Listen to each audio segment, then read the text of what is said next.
السلام علیکم۔ ہیپاٹائٹس ایک ایسا مرض ہے جو جگر کو متاثر کر دیتا ہے۔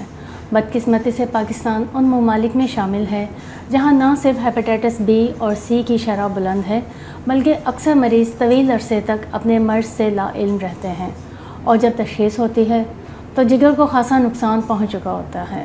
حفظان صحت کے اصولوں سے غفلت، غیر معیاری سہولتیں، آلودہ خون کی منتقلی اور غیر محفوظ طریقہ علاج اس بیماری کے پھیلاؤ کی اہم وجوہ ہیں۔ تاہم بروقت تشخیص، جدید علاج اور احتیاطی تدابیر پر عمل، یہ وہ اقدامات ہیں جن کے ذریعے مرض پر قابو پایا جا سکتا ہے۔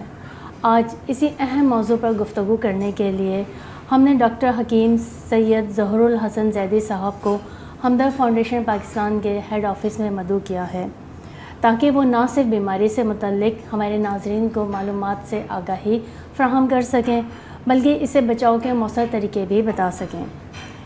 اچھا جی، یہ بتاتے چلیں کہ ڈاکٹر صاحب اس وقت ہمدرد یونیورسٹی کراچی کے ایسٹرن میڈیسن ڈپارٹمنٹ میں ایسوسیٹ پروفیسر کے عہدے پر فائز ہیں۔ آپ نے ایم ایس سی کے بعد B E M S, M phil اور پی ایچ ڈی کے اسناد حاصل کی۔ گزشتہ 15 برس سے بطور طبیب اور حجامہ تھراپسٹ ذمہ داریاں ادا کر رہے ہیں۔ السلام علیکم سر۔ وعلیکم السلام ورحمۃ اللہ۔ سر، سب سے پہلے تو آپ کو ہمدرد فاؤنڈیشن پاکستان میں خوش آمدید۔ بہت بہت شکریہ۔ اور اب ہم اپنے سوالات کا آغاز کرتے ہیں۔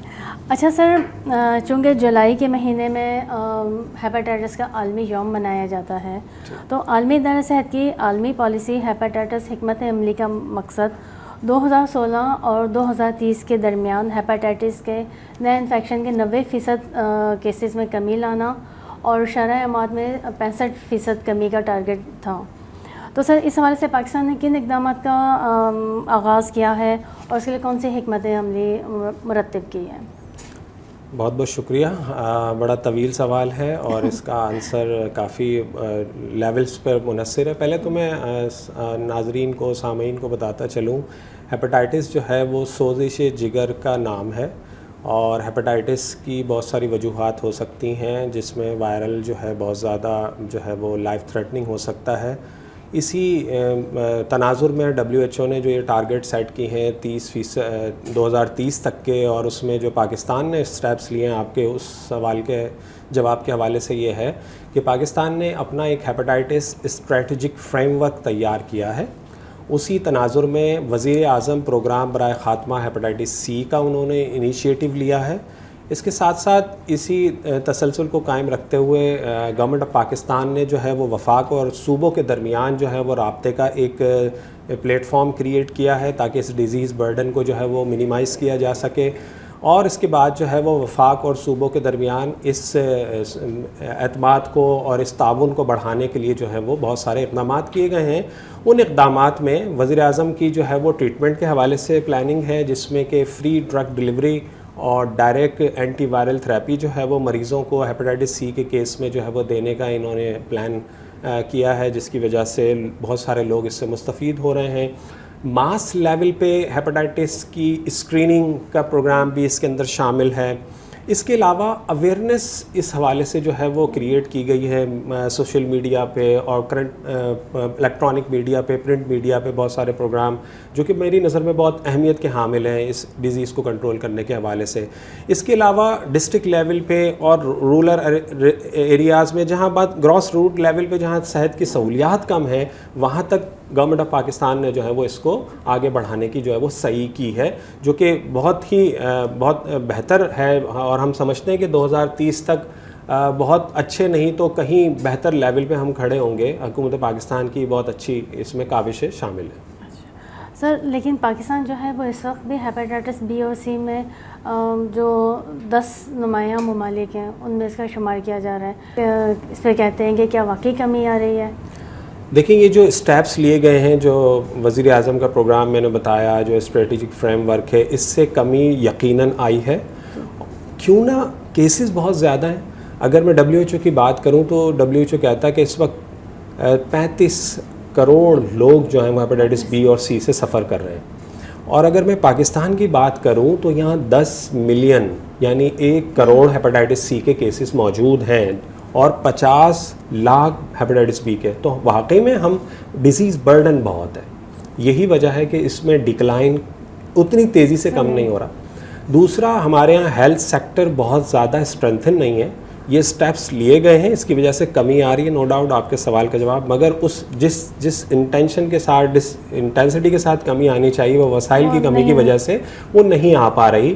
امید ہے کہ جو انیشیٹوز لیے ہیں, پبلک پرائیویٹ پارٹنرشپ لی گئی ہے, جس کے تحت جو ہے وہ بہت ساری این جی اوز اس میں انوالو ہیں, ہمدرد فاؤنڈیشن کا بھی اس میں کنٹریبیوشن ہے, اور دوسرے بہت سارے فلاحی ادارے اس میں شامل ہیں, تو امید ہے کہ یہ 30 تک بہت اچھے لیول پہ ہم کھڑے ہوں گے. جی سر, جیسا کہ آپ نے بتایا کہ دنیا بھر سمیت پاکستان میں بھی ہیپیٹائٹس کے مریضوں میں تیزی سے اضافہ ہو رہا ہے, تو سر ہیپیٹائٹس کی اقسام اور محرکات, عوامل, ان پر بھی کچھ روشنی ڈالی ہے.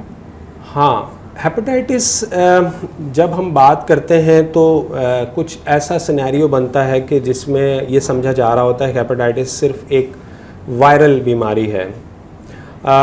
میں بتاتا چلوں آپ کے اس پلیٹ فارم کے توسط سے سامعین کو اور ناظرین کو کہ یہ صرف وائرس کی وجہ سے نہیں ہے, یہ ہماری غلط پریکٹسز کی وجہ سے بھی ہو سکتا ہے, غلط لائف اسٹائل کی وجہ سے بھی ہو سکتا ہے, irrational یوز آف ڈرگ کی وجہ سے ہو سکتا ہے, یہ آٹو امیون ان نیچر ہو سکتا ہے, یہ غلط کنٹامینیٹڈ پانی پینے کی وجہ سے ہو سکتا ہے. تو اس نسبت سے ہم اس کو کلاسیفائی کر سکتے ہیں viral hepatitis, drug induce hepatitis, auto immune hepatitis اور لائف اسٹائل ایسوسیٹڈ ہیپیٹائٹس, جو کہ ہم نیفلڈ کا نام دیتے ہیں, جس کو non alcoholic fatty liver disease کہہ رہے ہوتے ہیں. اس کے اگینسٹ میں بالکل الکوہول کے پینے سے بھی ہیپیٹائٹس ہو جاتا ہے. تو یہ تو ہو گئی اس کی اقسام یا ٹائپس. اب اس کے محرکات اور اس کے عوامل. عوامل پہ سب سے پہلے بات کرتے ہیں, وہ سب سے اہم ہے میری نظر میں. یہ 35 کروڑ ڈیزیز برڈن اتنا اہم نہیں ہے جتنا rest of the healthy people جو ہیں وہ اہم ہے.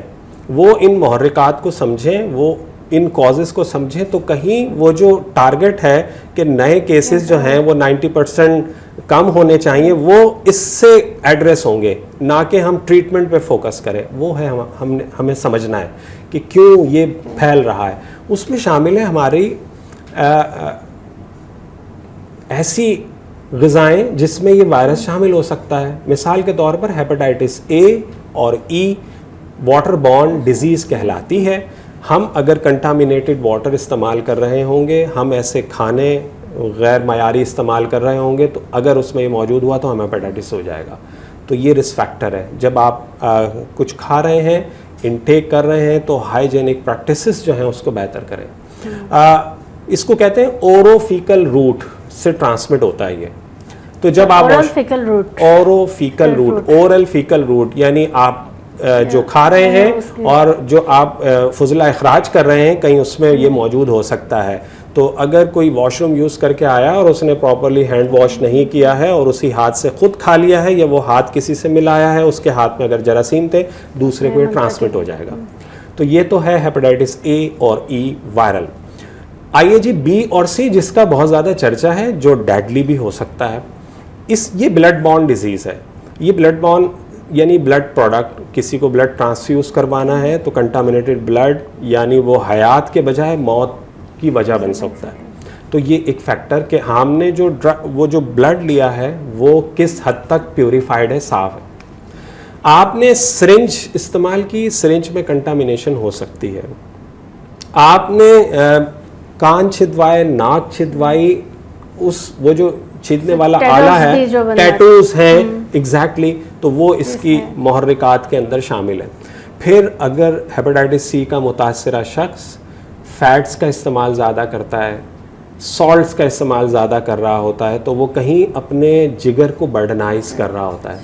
آلدو کہ نیچر نے اس لیور کو ایک ڈی ٹاکسیفائنگ ایجنٹ بنایا ہے, مگر اس کی اپنی ایک کیپیسٹی ہے. اگر وہ خود ڈیزیز کا شکار ہے تو اپنی پرفارمنس دینے میں جو ہے وہ کہیں لیک کر سکتا ہے, یا یوں کہیے کہ اس کو اپنے ہی اس وقت جو ہے وہ سروائیول کے ریکوائرمنٹ ہوتی ہے. تو اس پہ آپ اگر ایکسٹرا برڈن ڈالیں گے تو وہ کہیں اس بیماری کی بڑھنے کی وجہ بن سکتا ہے. یا اس بیماری کے دوران کچھ علامات ایسی ہوتی ہیں کہ انسان جو ہے وہ تھکا ہوا محسوس کر رہا ہوتا ہے اور اس کے لیے پین کلر استعمال کرتا ہے. تو موسٹلی جو مارکیٹ میں اویلیبل پین کلر ہیں وہ ہیپیٹوٹاکسک ہیں. تو یہ ون آف دا محرک ہے کہ جس کے نتیجے میں ہیپیٹائٹس کا مریض درد سے نجات حاصل کرنے کے لیے دوا کھا رہا ہے, وہ دوا خود